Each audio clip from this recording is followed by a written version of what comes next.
You've had Wendy's Nuggs dipped in sauce, but have you had them covered in sauce? Wendy's new Saucy Nuggs take the crispy and saucy nugs you love and turn them up to 11.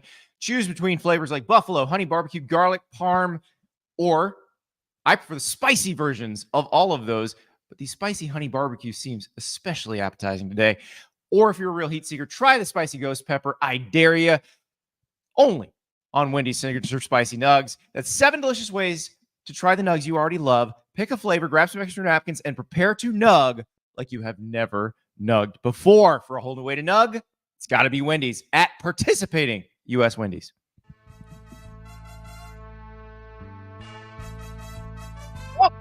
Ari on Happy Monday. And Ari, there are a lot of intriguing lines. There are some very, very interesting games that we need to pick because we are into that part of the season where we're getting not necessarily elimination games, but some. We have one that I feel like is an elimination game this week. We have another game, the stakes of it not going to sink anyone, but very intriguing in Bloomington, Indiana, where the Hoosiers trying to stay undefeated, Nebraska playing for bowl eligibility, the highly elusive bowl eligibility for the Huskers. Who would have thought that one of the best games of the weekend would be Indiana, Nebraska in the middle of October? I'm happy that that's the case. I feel like if you listen to the show at the beginning of the season, if you a little bit in the preseason too, where we said watch out for Indiana, and we said we think Nebraska could be 6-1 or 7-0 going in the Ohio State game. So I feel like we were kind of on this one. Yeah, I mean, like we could just get into it right now. We're usually wrong, but this time we actually were right for once. You know what? When you think about how many predictions and how many big, like, high-level topics we're covering, like, our conversion rate's not terrible. Like, no. I don't think that we're wrong. Like, I mean, we're wrong because everyone's wrong about everything all the time. Yeah. But, like, I think that we do a pretty good job of kind of having a good pulse of the way things should look. And, like, I will push back on that a little bit because, like, if you are Indiana, you have to go into this game feeling like it's an elimination game. Like, Curt Cignetti, since he got there, has had a temperament of we are here to win. Yeah. We are here in a Big Ten program that's making a ton of money and has a ton of resources, even though it's not traditionally a dominant place. I think that he looked at it from the right standpoint of, like, why can't we build something here with the resources of being in the Big Ten? And I think that's smart, and I think it's great. And honestly, easy to root for because there's not a lot of people who take jobs like that who come from that angle.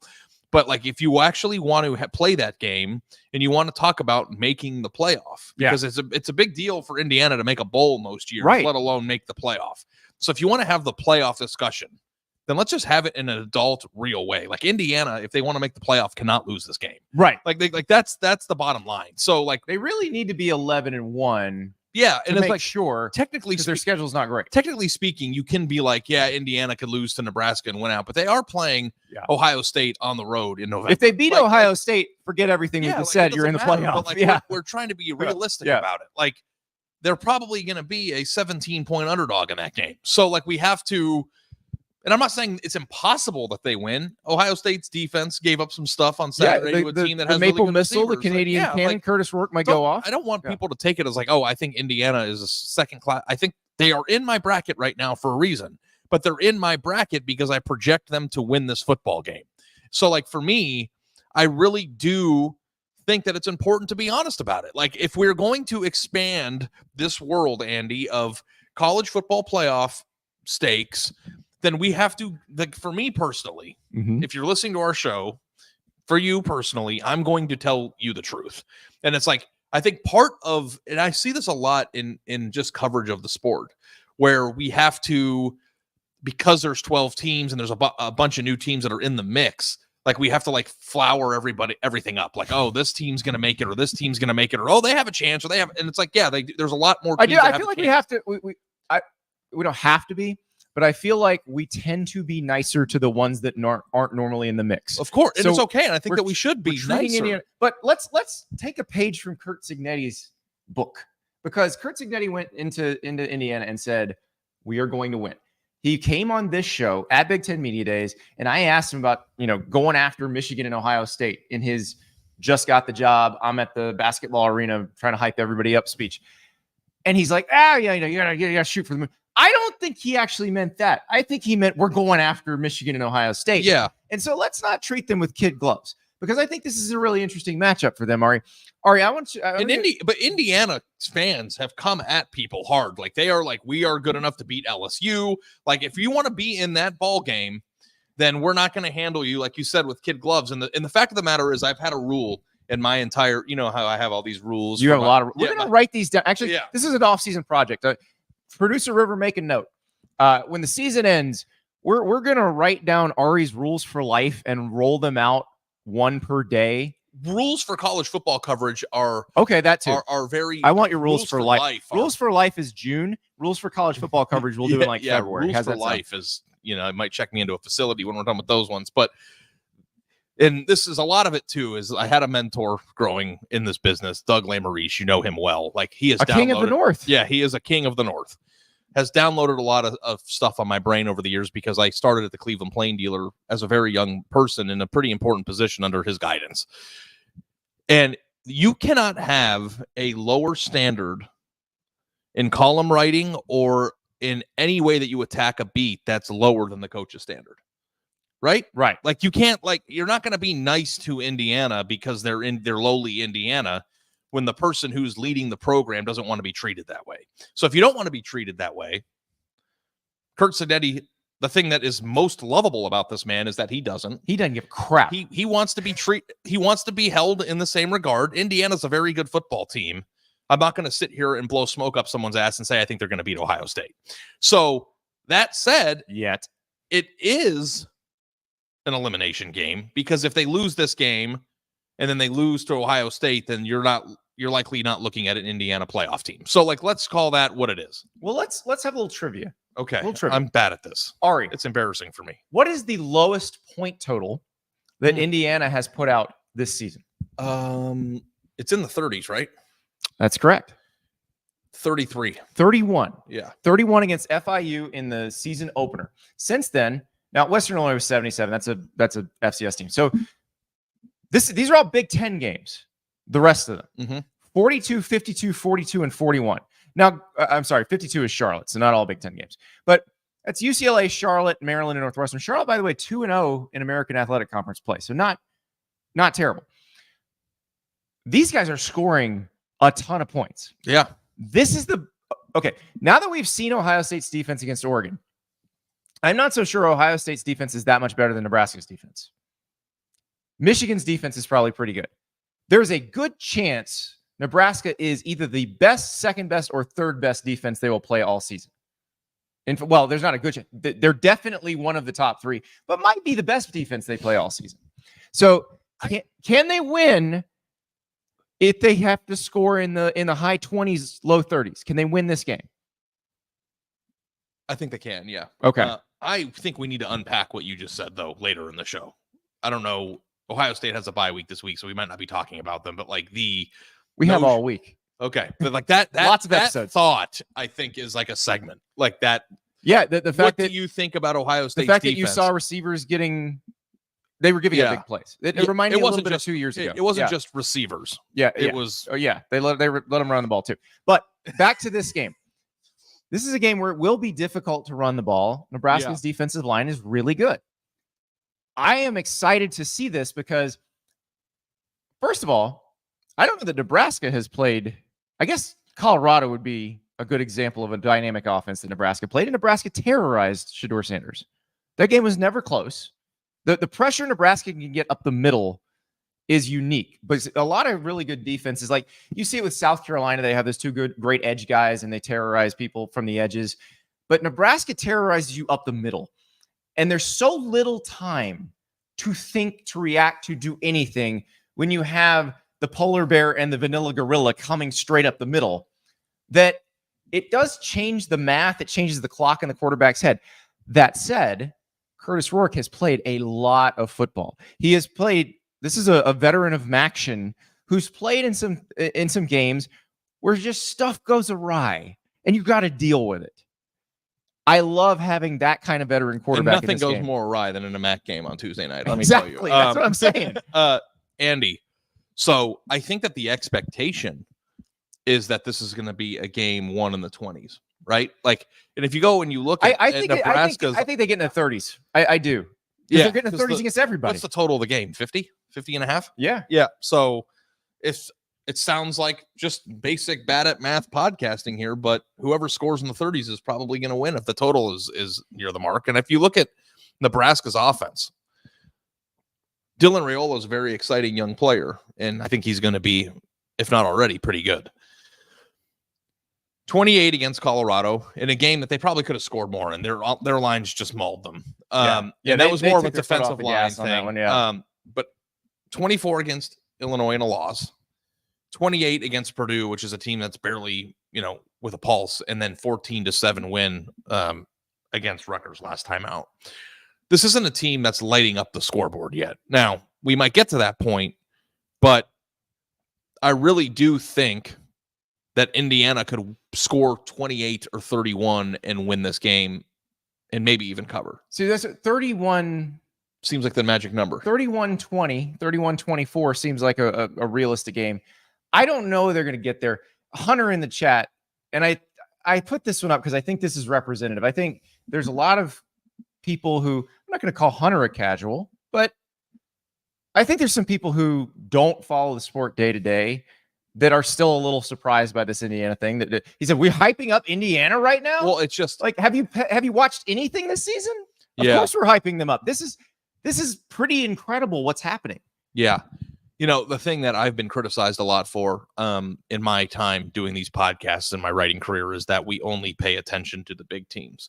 And my response to that has always been, Andy, well, if you want more attention for your team, then go do something. Yeah, we pay attention to the teams that win, that have a chance. So they're winning every game that they play, and they are a 5.5 point favorite against a team that is much better than they've been in the past with one of the most exciting young players in college football.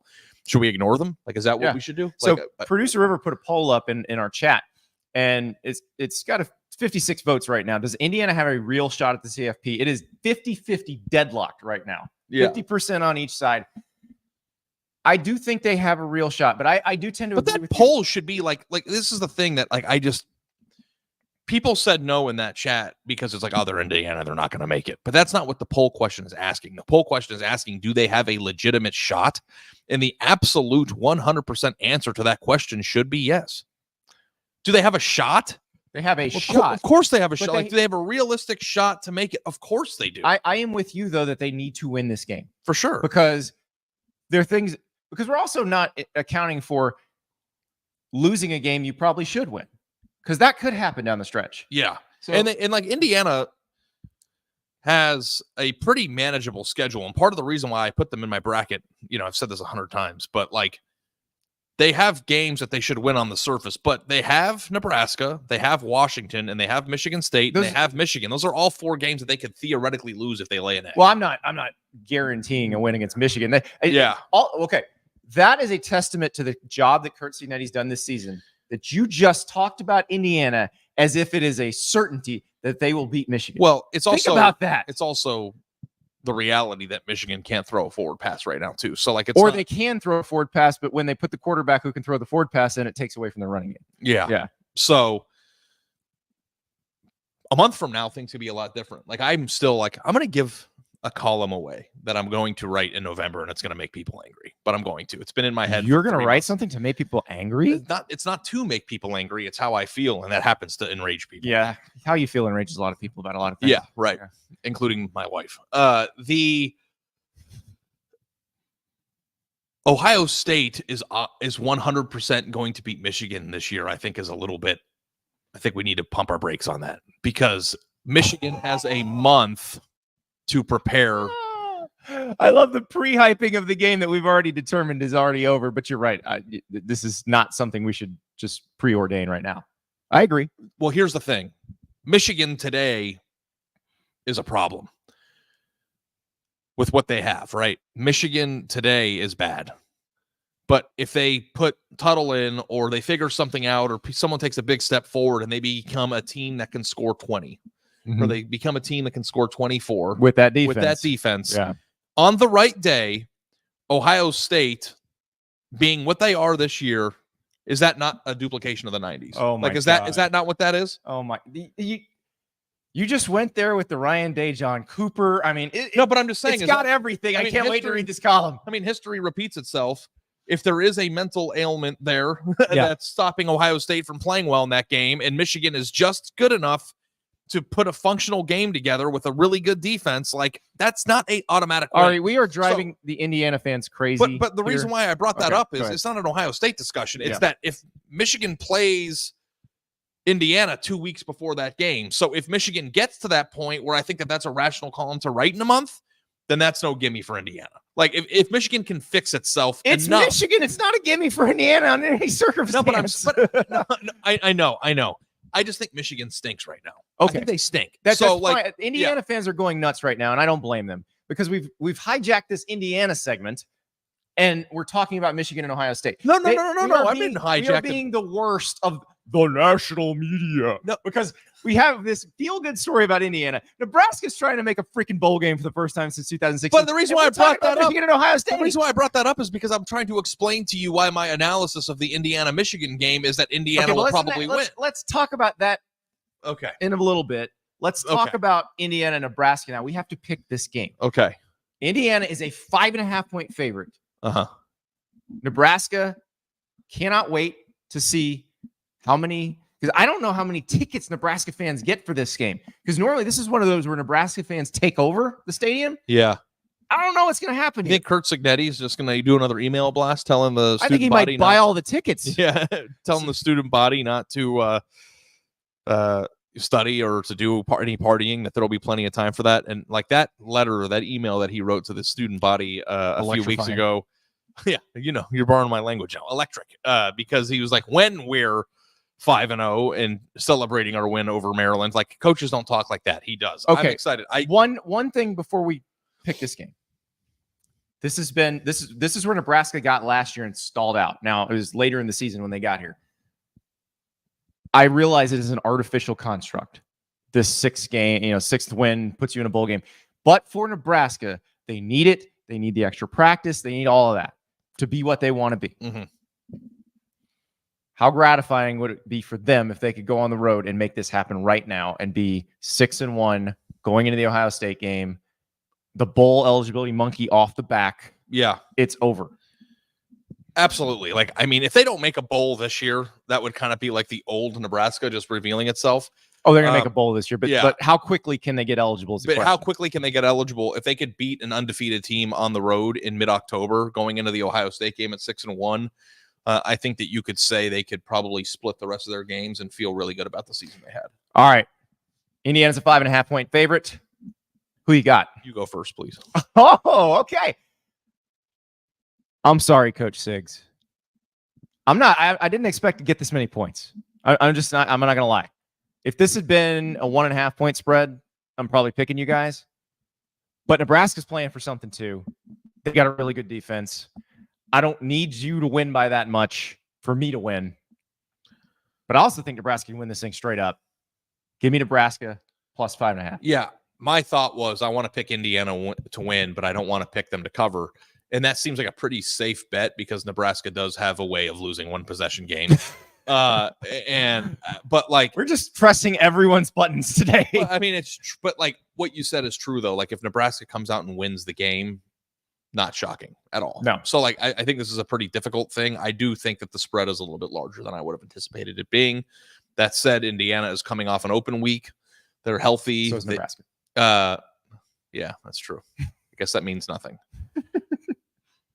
Still think exactly what I was going to say though, which is 5.5 is a lot of points. So you also take Nebraska to cover? I'm going to take Nebraska to cover, Indiana to win. All right. Yeah. All right. I am very excited to watch this game. This is a nice little noon window. I put Indiana in my bracket, man. I'm the hero of Bloomington. Absolutely. Hero of Bloomington. They love you. Yeah. They don't love you as much now because you picked Nebraska against the spread, but they still love you. I think they'll take a win by 0.5 point if I give it to them. So this is not a game that I anticipated talking about for this ad, but I think we should. Nebraska, Indiana. Do you need a ticket to that game? You can still get in for under $100, but just barely. The better tickets into the triple digits. And that is the Kurt Signetti effect. That is what has happened at Indiana. Go to Gametime for all of your last-minute ticket needs. They have tickets to Nebraska, Indiana. They have tickets to Alabama, Tennessee. You remember what happened the last time Alabama played in Knoxville? It was a pretty wild scene. Do you want to be part of that scene? Do you want to? I don't know if they're going to be in a goal. Well, that's a discussion we can have later, Ari.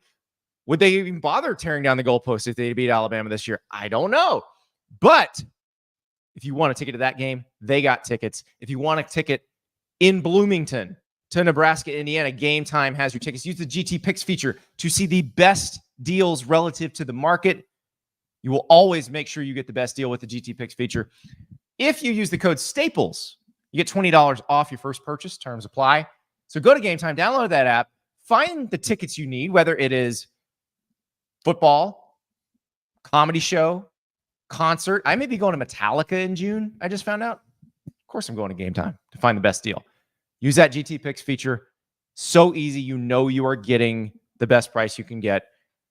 Download Gametime. Code STAPLES. $20 off your first purchase. Terms apply. Go get some tickets. All right, Ari. We now have to move on. As much as I hate to move on, but we got to move on. We got to pick some other games. We were talking about Michigan, so I say we keep talking about Michigan. Michigan is going to Illinois. They are a 1.5-point favorite on the road.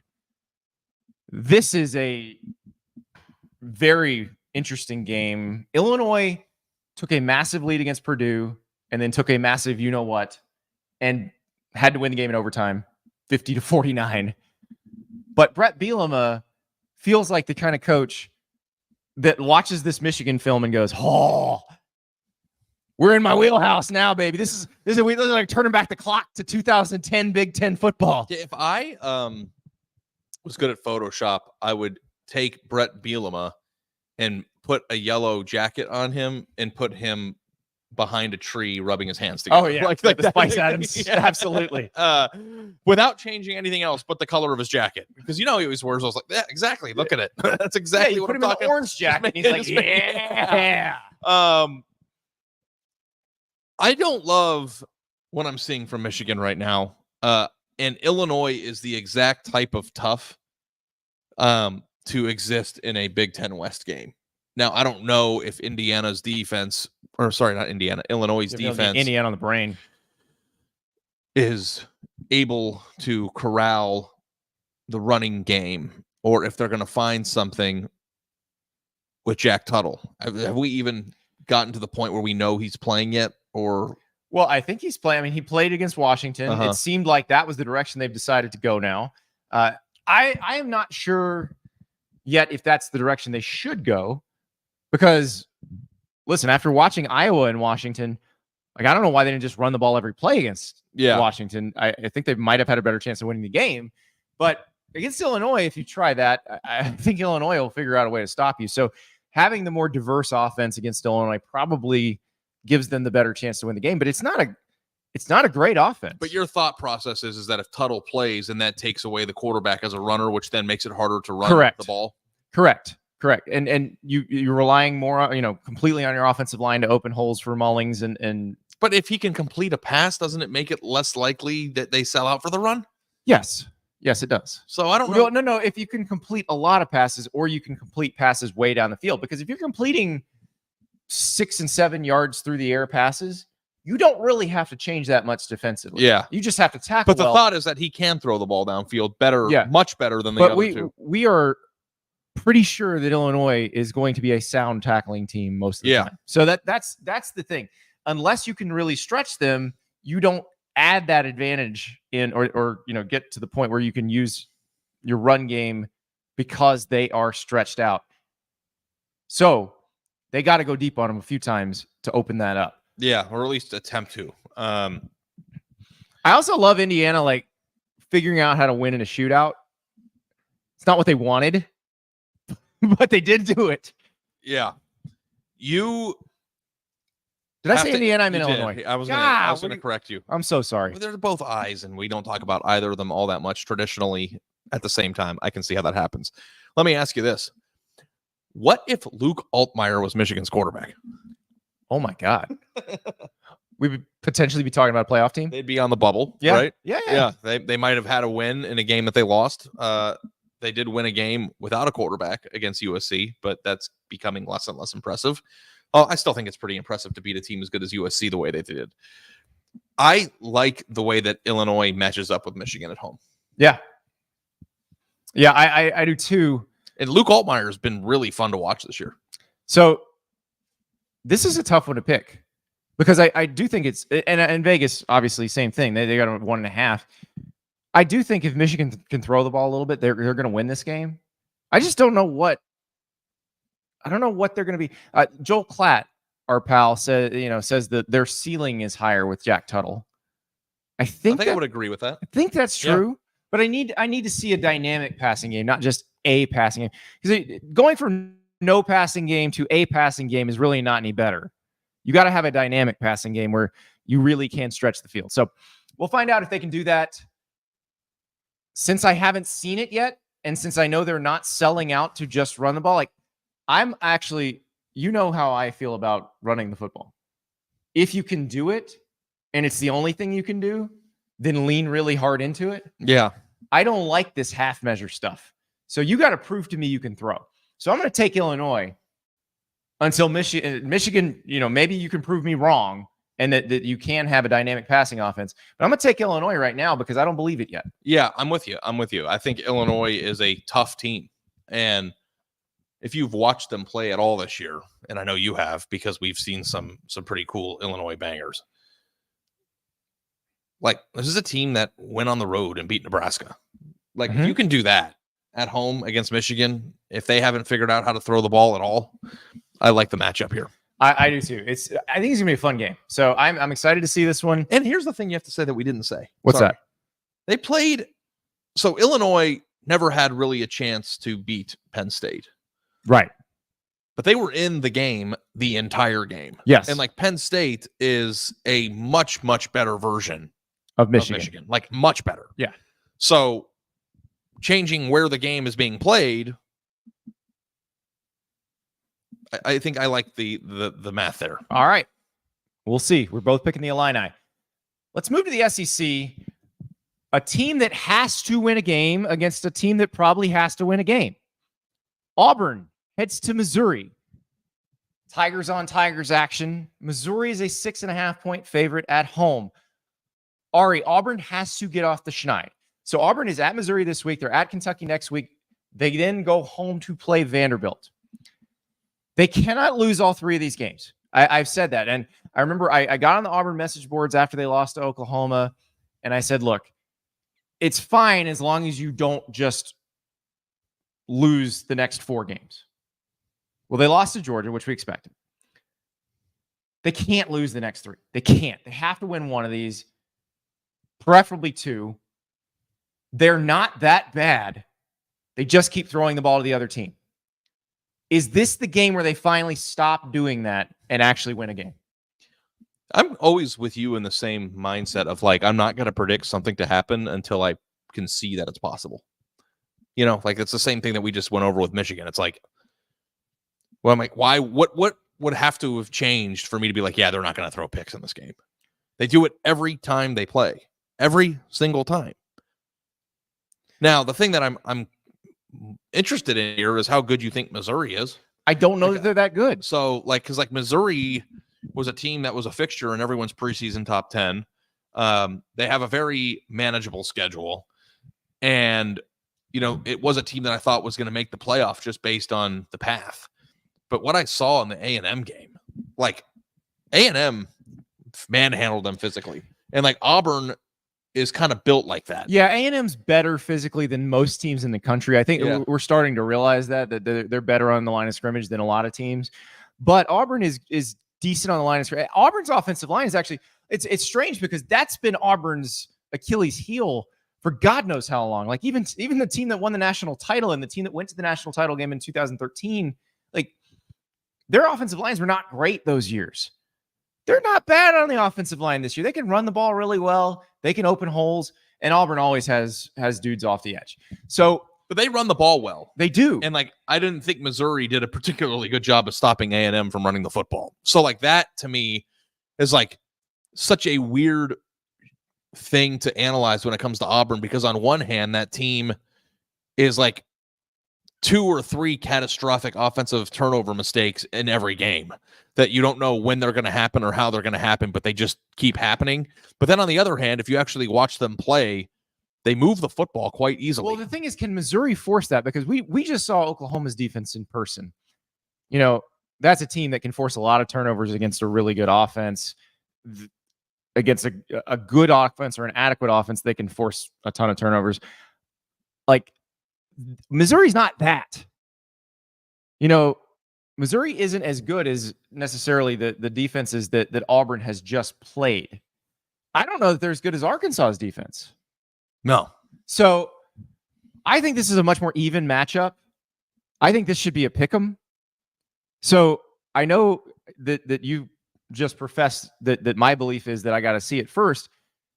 I don't know that I got to see it with this many points. Yeah. I'm going to take Auburn to cover here. Yeah, I think Auburn money line might be the you want to go here. You want to go that far? Go for it. I might go that far, but It's spicy. also too, like, I think they could win the game even with a mistake. I'm not going to act like, oh well, Peyton Thorne's got to come out there and play John Elway football. Like, I think that they're going to throw picks, but I think that they are going to be able to move the football pretty regularly throughout this football game. And Missouri's offense looked like they're going to move the football during the football game. Is that what I I said? said? Are you becoming like a professional announcer? They're going to move the football. It's my favorite thing that announcers and coaches do. I hope I don't when do they that add a lot. when they add the word football in front of the game and they talk about moving the football as if there's another kind of ball that might get supplant or like replaced. Like, we're going to replace the ball today with a shuttlecock. I think that Auburn is going to move the ball.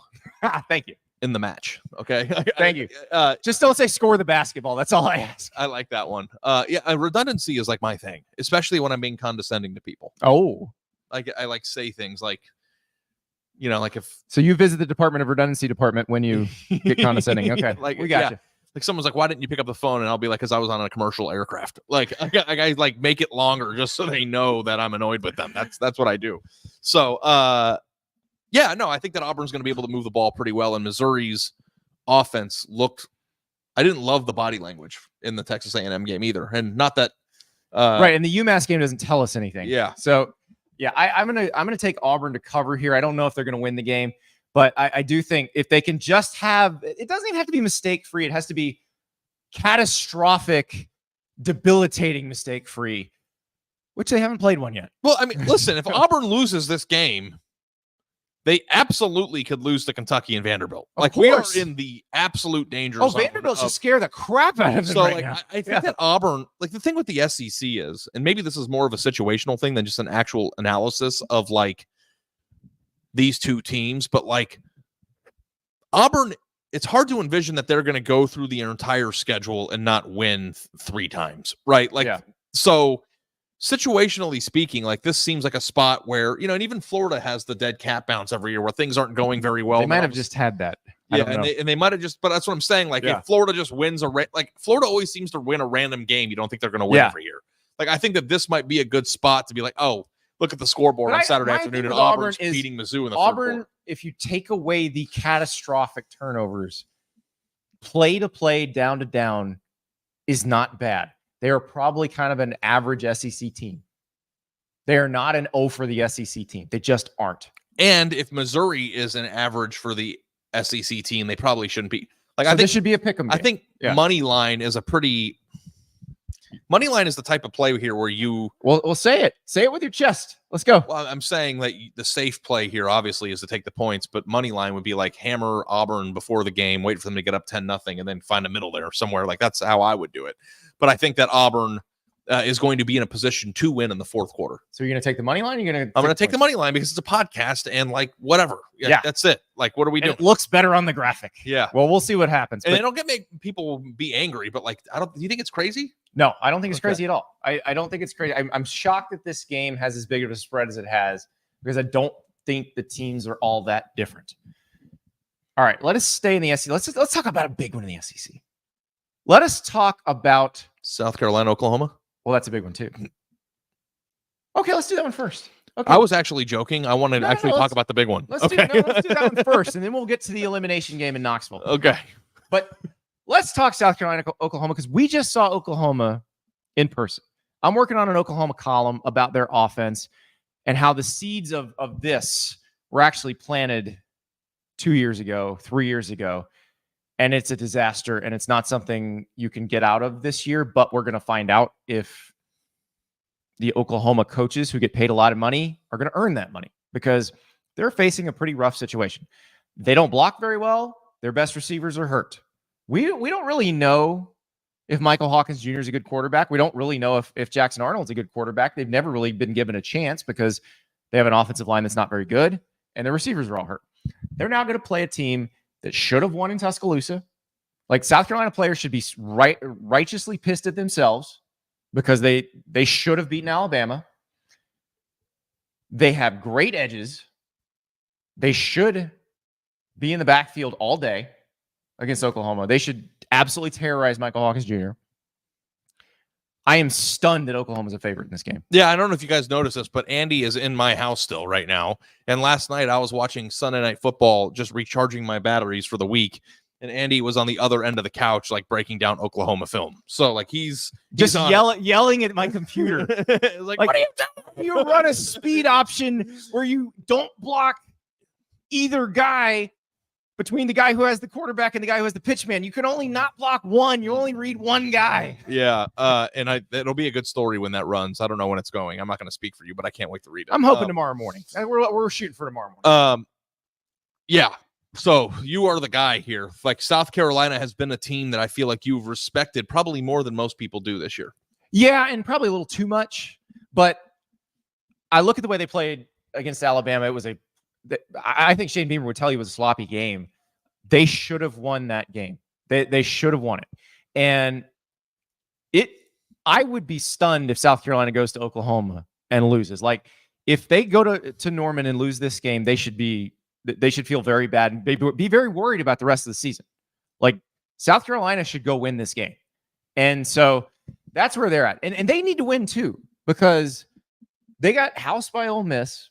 They gave away a game they should have won against Alabama.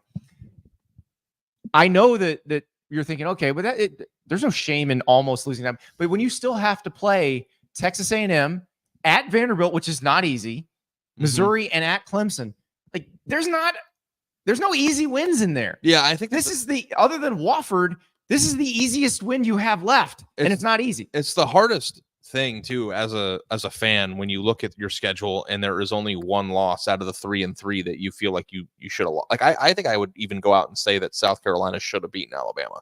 They should have. Like, I don't think that, like, Alabama. I don't think they should have beaten LSU. I think after Lenore Sellers got hurt, the way that they kind of turtled and they lost. They lost that game. But Alabama, they should have won. But I think that's the thing that's painful. It's that, well, the quarterback got injured. Like, they were kicking the crap out of him. Here's my other thing. If they just play Lenore Sellers against Alabama and don't start out with the Robbie Ashford or Lenore Sellers, I think they probably do win. So now here's the thing. This defense that Lenore Sellers and company have to play, Oklahoma's defense is nasty. Yeah. I love Oklahoma's defense. And I feel so bad for those guys because they're playing opposite that offense. And it's one of those things where if the offense can't do anything, and I think I fear that's another, like, I don't know if South Carolina is as good as Texas's defense, but good enough probably that it limits Oklahoma's offense. The dam eventually breaks, no matter how good your defense is, if you just keep giving the ball back. This is something the Iowa defenders over the past few years could probably tell you. But you just can't keep giving the ball back. And you're going to have some bad field position situations eventually because of that. So I'm going to take South Carolina in this game because I didn't think Vegas was going to give me points. I'm going to take South Carolina money line in this game because I don't know how Oklahoma is going to score. Like, watching what we watched on Saturday, they might get, 10, I'm less confident. Whatever you cooked up in the open date, Oklahoma offensive coaches, like, you need to throw it in the trash. It was this weird, like, on the line they're running counter. So you've got pullers coming from the backside. And then you've got the quarterback running sprint draw where, there's a fake handoff or a real handoff to the back going the other direction away from the pullers, and the quarterback's rolling. And it's all too much. And it takes too long when you play teams that can get after your quarterback, that can get in the backfield quickly, and you don't have the offensive line to block these guys and hold them for a long time. Keep it simple. The best thing Oklahoma can do in this game is keep it as simple as possible, run plays that hit quickly, and then try to use South Carolina's aggressiveness against them as they try to get up the field. That's their best bet. If they come out with all this slow developing crap that they try to run against Texas, it's going to be an ugly game. Yep. I'm with you. All right. So now we say that. Watch them come out with a better game plan and they win the one game. they came up with Texas? Yeah. Good. That's good to know. Well, we'll see. Yeah. But I'm not, based on what I saw that they came up with 2 weeks to prepare for Texas, not optimistic. All right, let us go to Knoxville now. Actually, before we go to Knoxville, let's talk about PrizePicks. We got to talk about PrizePicks. Best daily fantasy game in America. Download that app. Use the code STAPLES. Play $5. Get $50 instantly. So, Ari, I did not even realize I had a better week than I thought in the PrizePicks. So, Friday night, I was sure that I was winning this thing. I had Malik Williams with more than 213.5 passing yards, and I had Sam Levitt, the quarterback for Arizona State, more than 199.5 passing yards because I was confident Arizona State was going to beat Utah. But I figured to do that, they were going to have to throw the ball a bunch. They were going to have to light it up through the air. They didn't need that. Levitt only threw for, I believe, 154 yards, but they still won the game. Malik Williams obviously had a very good game against Utah State. UNLV rolled, but Arizona State didn't need to throw as much, so I did not win there. But well, Ari, Sam Levitt came out of the game for a portion of it too, which doesn't help your cause. But I did have a good day on Saturday. This is the one I threw out to the people. So if you guys looked at this, if you saw my tweet with this on Friday and you did this, then there you go. Kyle McCord, more than 319.5 passing yards. Kyle McCord has gone more than his passing yardage total every game this year. So he did it again against NC State. I didn't have a lot of faith in NC State's defense. Garrett Green, more than 248.5 passing yards in a loss against Iowa State. He threw for 293. And then Jeremiah Smith, longest reception, 29.5. His longest reception was 38. Jeremiah Smith is a big play waiting to happen. He's just too strong. He doesn't even know how strong he is. That's why he got called for OPI. That's my story, and I'm sticking to it. Yeah, that OPI was pretty brutal, but you know what? He's got a pretty bright future ahead, and congratulations to you for smashing a play there. And feeling pretty good about that's the one I gave to the people because we want the people to win. Exactly. Yeah. So download PrizePicks. I can't guarantee that the next time I give you that play that it's going to be as awesome as this one, but this one was pretty great. Download PrizePicks. Use the code STAPLES. Play $5. Get $50 instantly. The board will be getting populated. Usually with the college football, the board starts to get populated usually around Tuesday, big time on Wednesday, big time on Thursday. But of course, they have every sport. They've got esports. They've got the NFL. They've got the NBA is about to start, the NHL. Monday Night Football's tonight. So if you want to sprinkle a little on Monday Night Football, go ahead. Use code STAPLES, play $5, get $50 instantly. All right. On to Knoxville. The last time Alabama went to Knoxville, it was an iconic game. It was a just melt your face, storm the field, sink the goalposts in the Tennessee River, everything. And we're watching what happened. Biggest FOMO I've ever had in my life, Andy. I know. I was at my house like, why am I not there? Why am I not there? So it was amazing. This does not feel like that. This feels like two teams that don't know what the hell they are right now. And they got to win. This is exactly the same feeling I got last week going into the LSU Ole Miss game, where whoever loses this game, I do not feel confident that they can run the table. So if you want one of these teams to make the playoff, I think they got to win this one because I think they're going to lose another one if they lose. I'm looking at the graphic on the screen here, and like Alabama at Tennessee plus 2.5 is exactly what I thought it would be a month ago, but the circumstances of this plus 2.5 are so much different than it would have been. Like I thought that both of these teams would be undefeated. Well, especially after the Georgia game and being in the position that they're in right now with this quasi-elimination type scenario is not how I drew it up. So the questions that we have too is the thing that I heard 5 times in the press box during the Alabama game on Saturday, which is Alabama mid? Okay. Like, what's causing Alabama to play these games closely? What caused them to get straight up beat by Vanderbilt? I don't think their defense is that good this year. So is their defense not very good? Okay, that's good. Then on the Tennessee side, it's like Nico is somebody that we thought was a emerging star in the sport, and I'm not willing to say that he's not anymore, but hasn't played the best few games. And their offense has not been nearly as explosive. Like that game that we just watched on the clips there, like we have that like Tennessee on our head of like, are they going to score 40 That's points? not this Tennessee, at least the last few weeks. So like what the Tennessee offense against Florida was much more Joe Milton than Hendon Hooker. There were a lot of wide open receivers who got airmailed in that game. And I'm a little concerned that this isn't turning around for Tennessee. I was thinking, okay, maybe Arkansas had a good game plan for them, that Arkansas has a better defense than I think people realize. But I know what Florida's personnel is on defense. Like, they should not have been able to hold Tennessee down the way they did. And Florida's defense played its ass off. Like, they were incredible in that game. But Alabama has much better players than Florida on defense. Yeah. I'm not sure Tennessee's going to score a bunch this game. Yeah. So sounds like I know where you're leaning.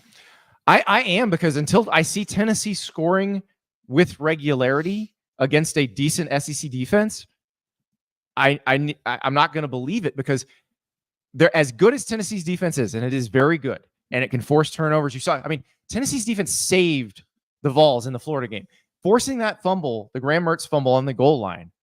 James Pierce forced that fumble, saved the game. They lose if they don't force that fumble. They're going to have to do that over and over against Alabama if their offense isn't going to wake up. I just feel like I got fooled with Tennessee. Like, I feel bad about it. Like, I actually like left the Oklahoma game thinking like this team could win playoff games. It feels like the play calling, Heupel and Nico can't quite get. They don't have the mind meld yet. Like, they had the mind meld when Hendon Hooker was there, where they knew the call was exactly what Hendon was comfortable doing, and it looked perfect. It looked, even when the plays didn't work, you saw where they were going with it. Mm-hmm. It doesn't seem like they're comfortable. I will say, and it's strange, and maybe this is something that this is anecdotal for me. I need to go back and actually run the numbers on this, but at least in the Florida game, it seemed to me that when they threw on first down, the offense ran more smoothly. Yeah. Like, you give Nico a high confidence throw, especially like a drive opener, like a first play of the drive, let him throw and complete a pass. It feels like they're more confident as an offense after that. And you can set up, let's say you 6-yard gain, then you set up a Dylan Sampson run, and then you're sitting there at 3rd and 2 or 3rd and 1, and you feel pretty confident you can either run for that or throw another high confidence pass. And then you can get your tempo going after that next first down. And do you throw deep? Do you run and then throw deep on 2nd and short? Like, everything opens up for you. You're not seeing a lot of series like that from Tennessee right now. Yeah. And, for Tennessee to make the playoff this year, we thought in the recent past that they had to split against Alabama and Georgia, especially now having lost to Arkansas, you definitely have to. So, like, this is probably your best shot of doing it, considering you're home and you've got to travel to Georgia in 3 or 4 weeks after this. This is a game that I felt like they were built to win. Now, it's just the Alabama brain of like, well, they're still going to be I am not looking at Alabama. I'll hand up here. I'm not looking at Alabama like Saban era Alabama right now. I'm not looking at them. It's hard to separate as this, unbeatable, or you have to play the perfect game to beat them. You don't have to play the perfect game to beat them, but Tennessee does have to be better offensively than it has been the last 2 games if it wants to beat them. And that is why I'm picking Alabama in this game. Yeah. I think I'm going to pick Alabama in the game too, but I think that I don't feel great about it. No, I don't. I don't feel great about either. I wouldn't feel great picking either team in this game. I don't know how it's going to go. I think there's, the Neyland Stadium of it all is going to play into it. But I also can see a scenario where Jalen Milroe does take over. I mean, we've seen Jalen Milroe and Ryan Williams and company play really well against a good defense. I mean, they went out, they got up 28-0 against Georgia, and for a half, there was nothing Georgia could do that would stop them. So if you can do that against Georgia, you can do that against Tennessee too. And that's why I feel more, at least I've seen that from Alabama. I haven't seen this from Tennessee other than, the NC State game. So And I again, like I said earlier, I don't trust NC State's defense. So that's really it. Is Alabama's got to prove they can do it. I've seen Alabama do, or I mean, Tennessee has to prove they can score regularly. I've seen Alabama do it. So I will take Alabama. And River just put up a poll, and the results are exactly what you would have thought with who's going to win the game, with 41 votes on the live stream right now. Alabama 51%, Tennessee 49%. Yeah, this is not an easy pick. This is a very difficult pick. Also exciting, electric game to be excited, look forward to watch. The atmosphere is going to be great. I mean, the Neyland Stadium atmosphere for the Florida game is great. I'm sure the Tennessee fans were frustrated most of the night because they felt like they should have been up more, but that at least they did get the win. Yeah. And so I think they're coming in probably more optimistic than they would have had Florida pulled that out. And let's be real here. If Billy Napier goes for 2 there, it's probably 50-50 at that point. Yeah. So that was a very narrow escape by Tennessee. We'll see if they can cash in on it, but I am taking Alabama in that game. Let's go to Atlanta for a neutral site game 2 miles from the home team's campus. You don't see this very often, but Notre Dame is headed to Atlanta to play Georgia Tech. Mercedes-Benz Stadium, so probably like a 50-50 crowd split here, I would think. I think this is a dangerous game for Notre Dame, Murray. I think Notre Dame is hot. I think Notre Dame is ready. I think Notre Dame is going to make the playoff, Andy. Okay. I haven't changed my mind. No, it is a dangerous game, though. Georgia Tech is a spunky team. Like, you've watched them play enough this year to know that if things are going well for them, if Haynes King is feeling himself, moving the ball on the ground a little bit, finding receivers, like, Georgia Tech can be a thorn in your side. Yeah. Well, and look, that North Carolina game, Haynes King didn't even throw particularly well. I was surprised that they put up as many points as they did, really with most of that on the ground. So I think it's going to take a better passing game from Haynes King to beat Notre Dame. But I'm interested in this Georgia Tech defense against the Notre Dame offense, because they've feasted on bad teams, but when they've had to play pretty good defenses, I don't think it doesn't feel like they've scored a bunch of points. Yeah. Like, Louisville set them up for some scores. A couple of touchdowns, Louisville basically gifted them. I don't know that Georgia Tech's going to let that happen. Yeah. I mean, Georgia Tech is 5-2 this year, but have been in every game that they've played. Lost by 3 to Syracuse, was in the game on the road at Louisville. Like, this isn't a team that just you run over and has no chance to win, right? Like, so the question here, I think more so than anything, is how confident are you that Notre Dame is week by week escaping the horror that it's been in this year with that NIU loss? Because it does seem like they're starting to kind of come together a little bit now. Well, I think we're looking at the Navy game at MetLife Stadium next week as the one that's the truly scary one. I think this is just as scary as the Navy game for them. Yeah. And they don't both run the triple option anymore. No, that I actually think if Paul Johnson were still a Georgia Tech's coach, I'd feel much more comfortable with Notre Dame going into the Navy game, because they would have just played similar concepts. But no, this will be very interesting, because Georgia Tech will hit you in the mouth up front.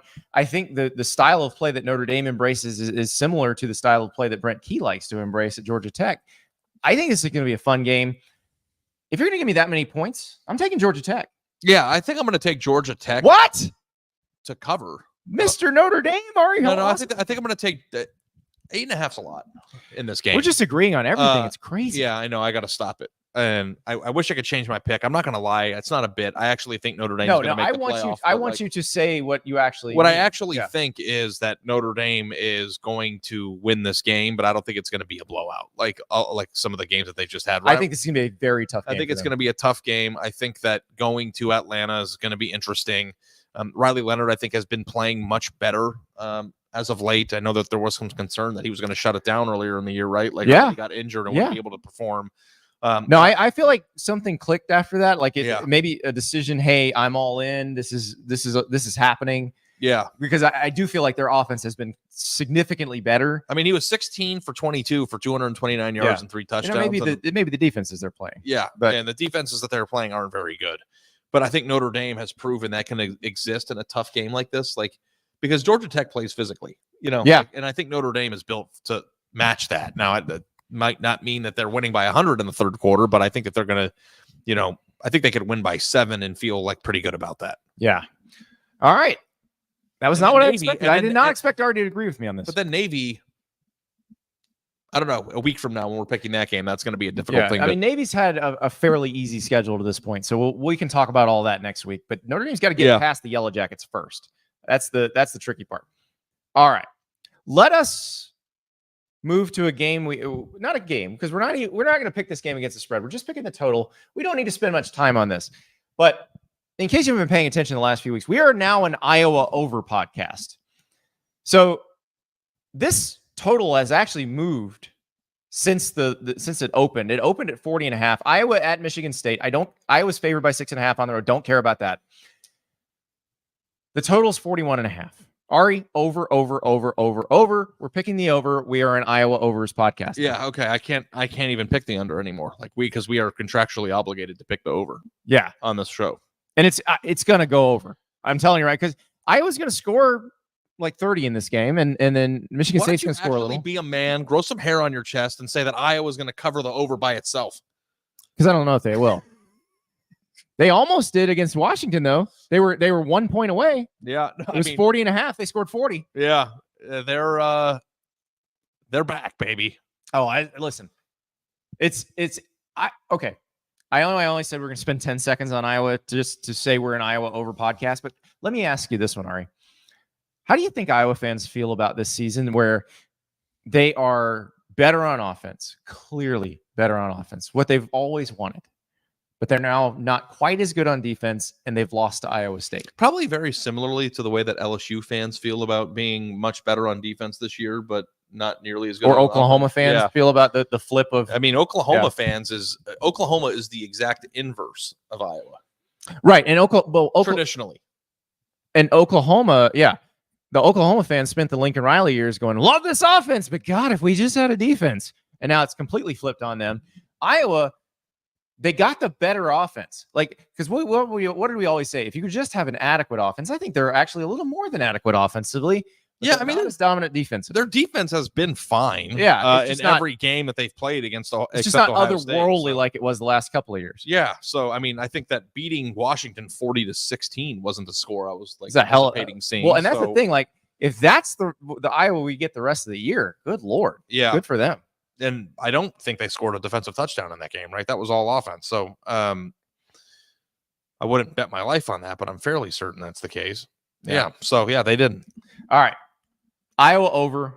I think they're going to cover too, but we don't have to worry about that. All right. Moving on. Let's go to the ACC. Miami back to action for the first time since their comeback in Berkeley. They're at Louisville. They're a 4.5 point favorite. I think this is going to be another hard game for them. This game was interesting. This is actually the reverse, or the inverse, to use the word you just used, of the Miami-Louisville game last year, where Louisville came in with all the expectations. They're trying to make the ACC championship game, and Miami, as an underdog, turned that game to a slog that Louisville eventually won. Can Louisville turn this one into a slog and then beat Miami? That's the question, because I do think this is going to be a difficult win for Miami, but I still think they can win it. Yeah, I don't know how your thoughts have changed on Miami because of the last 2 weeks. Escaping the Hail Mary. Yeah. There are. I have legitimate questions. So, I think that, on paper, this was supposed to be one of the ACC matchups of the year, right? Two teams that are playing against each other that have a chance to, win the conference. But Louisville, I'm not 100% out on. I mean, the 2 losses that they have are pretty excusable to me. So, Notre Dame and SMU, and they were in both games. So,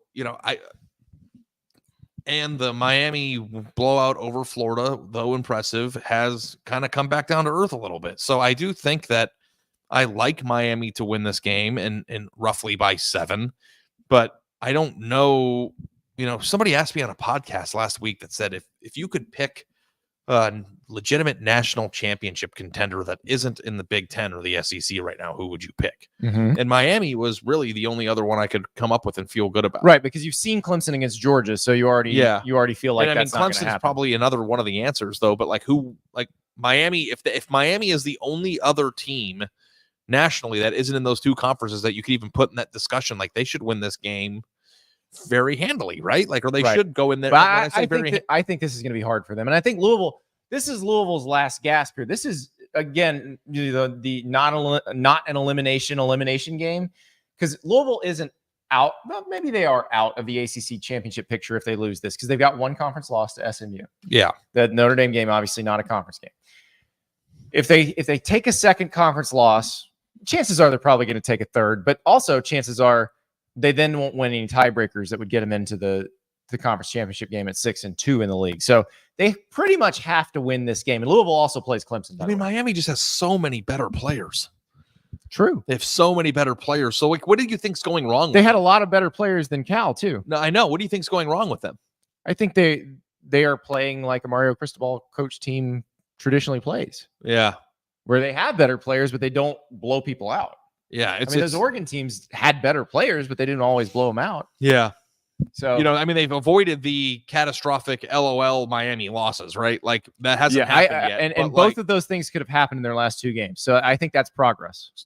So progress to not lose the games for sure. But like how does that impact the way that you view them playing a team that they should beat on the road?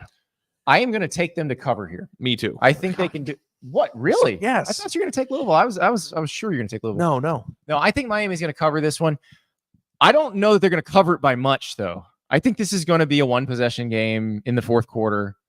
And look, if Miami can make it where it's not, if Miami can win this game comfortably, that's huge. I think that they're going to win the game comfortably. Like, I think that they had a week off to reset, right? Mm-hmm. That was a very emotional 2 weeks. I just think Cam Ward is a dog. Yes. Like, if you go back and watch some of the clip, there was one clip from the Cal game where they were down big and Cal like jumped off sides or was substituting somebody in the middle of the snap, and Cam Ward like put his hand out to the ref like, come on, man, like in the middle of the play, and then threw a dart to Restrepo or somebody right over the middle.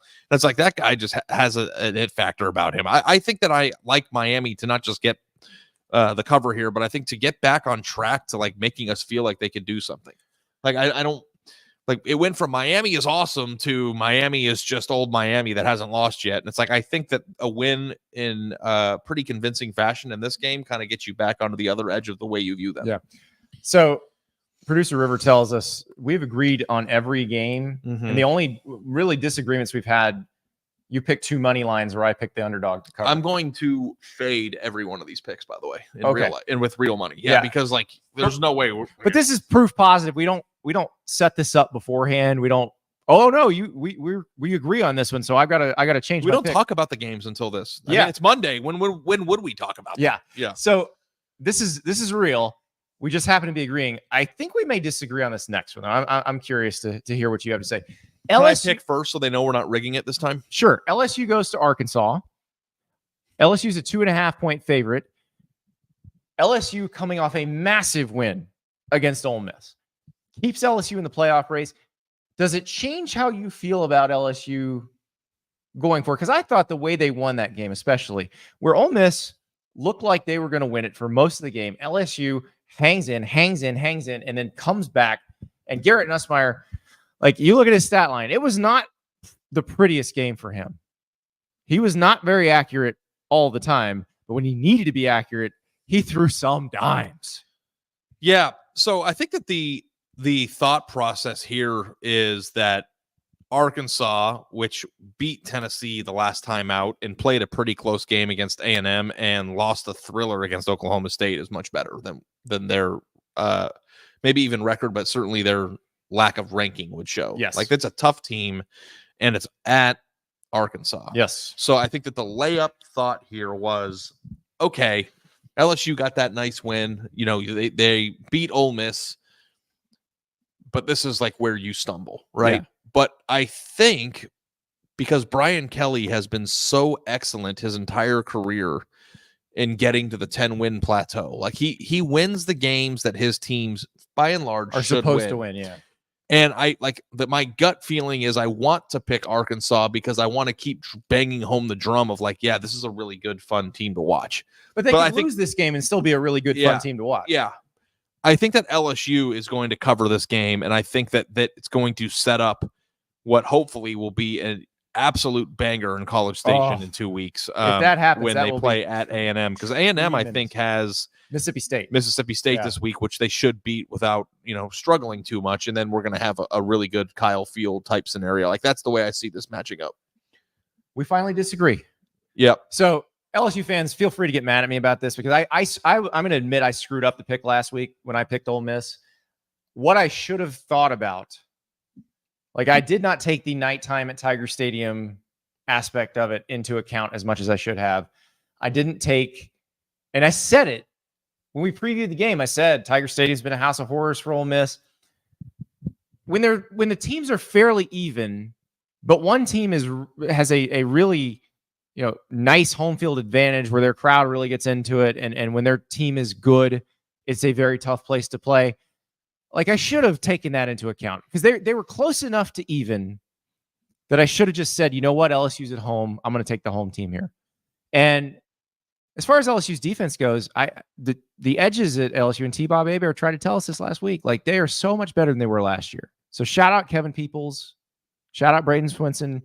Peoples is the coach that they took from Missouri. He came with Blake Baker, just does a great job with edge rushers. And you saw it with Darius Robinson last year, who was a first-round pick out of Missouri. They're not what they were on defense.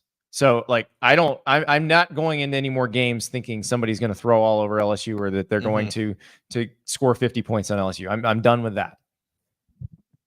That said, the same mistake I made last week, I'm going to try not to make again, where I think these two teams are pretty even. So I'm just going to take the home team, and that's Arkansas. That's what I should have done last week, and I should have taken LSU. I'm going to take the home team this week because I feel like they're fairly even. And anybody who's had a team go to Arkansas when Arkansas is good knows when that place is going, when they're good, it's a tough place to win. Yeah. I just think that this is the point where LSU turns the corner. They have been living in the shadows for the first 5 weeks, 6 weeks of the season, and that's what happens when you lose the U.S. Senior opener. But I think that if we really do think that this is a 10-win team, that this is a game that they would traditionally win. All right. Well, this is one I'm so excited to see because I don't have a lot of confidence in that pick. As you see, I'm just picking based on. I just wish Harold Perkins wasn't injured, like just for their sake. Like he's so good. Well, and remember the last time LSU was at Arkansas, Harold Perkins won them the game. Right. Like Arkansas mucked that game up. That was not a great Arkansas team, but pushed LSU to the absolute brink, and Harold Perkins won them the game. So this will be a very different experience in this game. I think probably if LSU wins, it's Garrett Nussmeier throwing them to a win. It is those edges getting Talon Green on the ground, making Arkansas one-dimensional, making it where they have to run. And Arkansas is really good at running the ball, but you're going to have to throw a little bit to beat LSU. Yep. Ari, we haven't had the coin minted yet, but slightly different spread than what we thought. Kansas State at West Virginia. We were going to have a Big 12 decision coin minted that had just plus 3.5, minus 3.5 on either side. This one's a 2.5 point spread. K-State is a 2.5 point favorite on the road, coming off a win at Colorado, which that was a heck of a game. I wish Travis Hunter hadn't gotten hurt. Would have liked to have seen what would have happened in that game with him at full strength the whole way. But West Virginia loses to Iowa State, but that is their first Big 12 loss. West Virginia's not out of this thing yet, but this is, again, not an elimination game, but an elimination game. And really, whoever loses this game is in deep, deep trouble when it comes to making the Big 12 title game. So look at the 8 teams in the Big 12 that have won. Yeah, we got the Big 12 standings up on the screen. And BYU, Iowa State, Texas Tech are the lone undefeated teams in the league. K-State, West Virginia, whoever loses this game, I don't think they're making the title game. So your playoff chances ride on this game in Morgantown. Garrett Green or Avery Johnson, who you got? So I think I picked West Virginia last week against Iowa State because of the Big 12 of the whole thing, not because I think that they're better. And West Virginia, unfortunately, just has not really done a good job outside of their narrow win against Kansas of closing games out against really good teams this year. And Kansas is maybe not a really good team. And that really is the name of the game in the Big 12, where the spreads are 3.5 points every week. Like, this is the calling card. And I just am losing or have lost my faith in West Virginia to close out a game this year. Well, and you got a Garrett Green game in that Iowa State game, but it never felt like they were a danger to win it. Like, Garrett Green threw for 206 and ran for 87. And it might just be that we're finding out that Iowa State is right. Like, there's some separation there between Iowa State and the rest of the muddy Big 12. Yeah. But like, those Kansas receivers State are better probably than other than like a Travis Hunter, Jimmy Horn situation. Like, they have the best receivers in the Big 12 outside of Colorado. Yeah. I would agree with that. And they also play very, very tough, and their quarterback does a very good job of getting them the ball. Like, Rocco Becht is a pretty underrated player, in my opinion. He has already got 1,500 yards passing and 10 touchdowns this year. So, like, we are in a situation where the team that we thought was going to win the conference or had a chance to win the conference is back in the picture. Avery Johnson looked much more comfortable against Colorado than he did. And we have to also earlier. acknowledge that dart that he threw with the game on the line at the end of the game. That's what I'm saying. Like, he's like getting better. He's a first-year starter, so we need to accept the fact that he made some mistakes against BYU, but he may grow and evolve as the season goes on, and maybe a completely different quarterback by the end of the year. Yeah, so I'm drinking Kansas State Kool-Aid again. I'm going with the Wildcats. I'm going Big 12 chaos, baby. Give me the Mountaineers. Yeah, I did that last week, and it just didn't work. I know, but eventually it's going to work. The better team just won. Eventually our Big 12 coin's going to come up. Yeah. Plus. Yeah, West Virginia is a pretty good football team. I just don't know that they'll be able to close this one out. All right, Ari. We've arrived.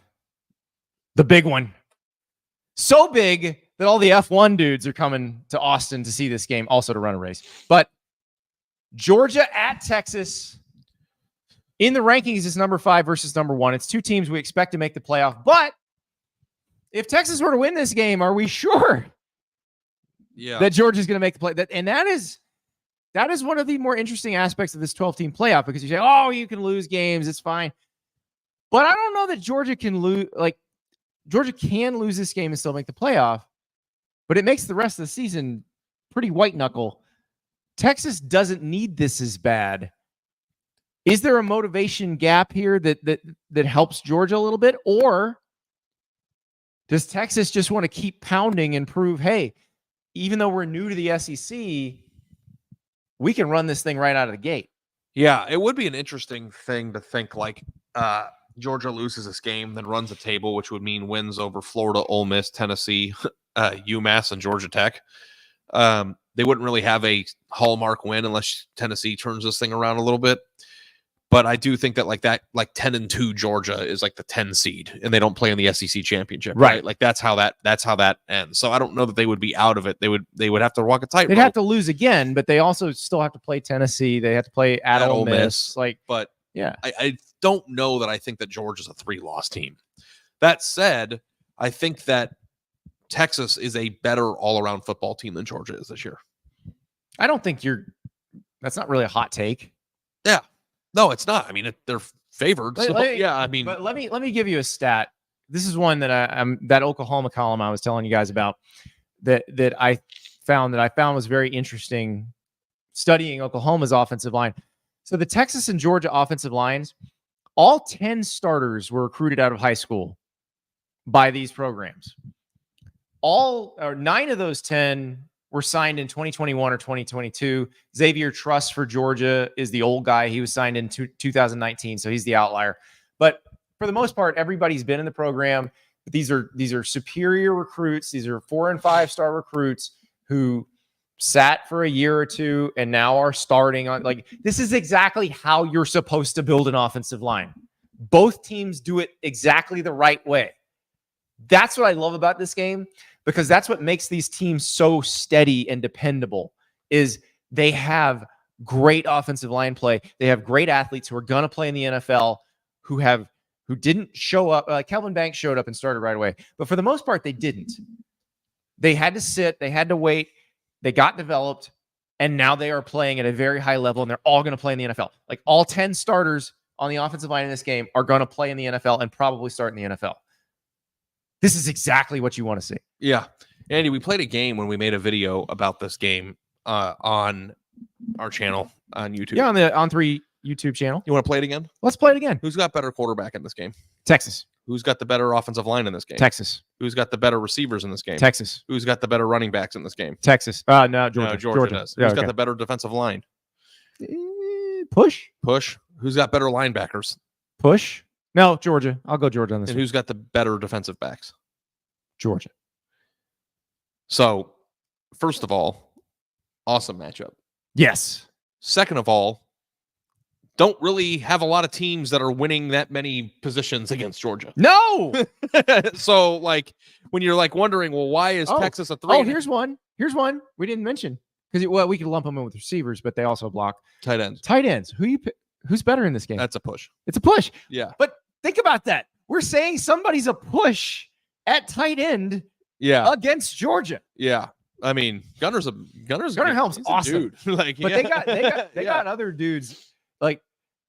And I mean, JT Sanders was awesome last year too, but Gunnar Helm's fantastic, and they have other dudes behind it. It looks very similar to Georgia's tight end room the last 4 or 5 years, where you see the starters and you're like, oh my god, and then you see the backups, you're like, oh wow. But Texas has also played more functionally this year. Now they haven't had to play Alabama, right? But Texas has looked the part every single game, and Georgia has left some things to be desired. And I don't know if that is a hint on things to come for Georgia, a team that's already lost, or if that's just grab ass along the way to a big game. But like, I feel more comfortable knowing, and you know what? Cannot believe we're saying this in 2024, Andy, but like, I feel more comfortable that Texas is going to show up. Oh, I feel more comfortable. But this is the game that even the Texas teams that were walking through the hinterlands, they're the ones that always showed up. Like they always showed up for this game. It was Iowa State they didn't show up for. Yeah. Like, but they definitely showed up for this game. But I don't actually worry about that at all with this version of Texas. Yeah. So, I mean, I already know where I'm headed with this. I don't know if you do. Do you want me to go first? Yeah. I think Texas is going to cover. I think Texas is going to win the game. I think it's going to be a great physical game, but I think they're going to win by, in between 4 and 7. Oh, yeah? Well, I got a question for you. Are you going to ask me who's that coming down the track? Is that like a NASCAR thing? It's a Georgia thing.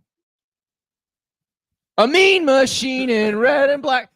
So who's that coming down the track? Lewis Hamilton's coming down the track. Because there's an F1 race. Andy. Yeah. Yeah, that's why I said NASCAR, but it's an F1 race. Yeah, that's what I was trying. It didn't land. But, is that what you think? I think Georgia needs this. When's the last time Georgia needed something in the regular season? When's the last time Georgia had to win a game in the regular season? Yeah. Give me Georgia. I don't say that with a ton of confidence. Yeah. But I think this is a great matchup. I think Texas is a unit. I think Texas is a unit. I think this is a great matchup, but I think Georgia needs this. And I'm frankly very curious to see what Kirby Smart and his team look like when they need it. Because we just haven't seen this in the regular season. Yeah, no, I can't wait game of the week, obviously. Certainly going to tell us a lot about the teams that are, at play here in Georgia. Go win a game against a team that you don't have better players in at every position. They don't play very many games like that.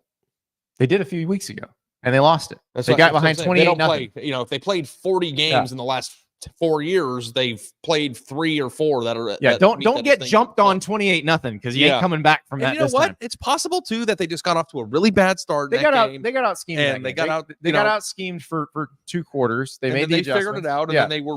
But then the second half wasn't as much of a comeback as it was them showing how much better they are than Alabama. Right. I think that's a way that you could look at that. And I will say, Carson Beck, you want to make some money, like you want to be QB1 in the NFL draft. I think Quinn Ewers, by the way, has a chance of doing that too. Shedeur Sanders, obviously, as well.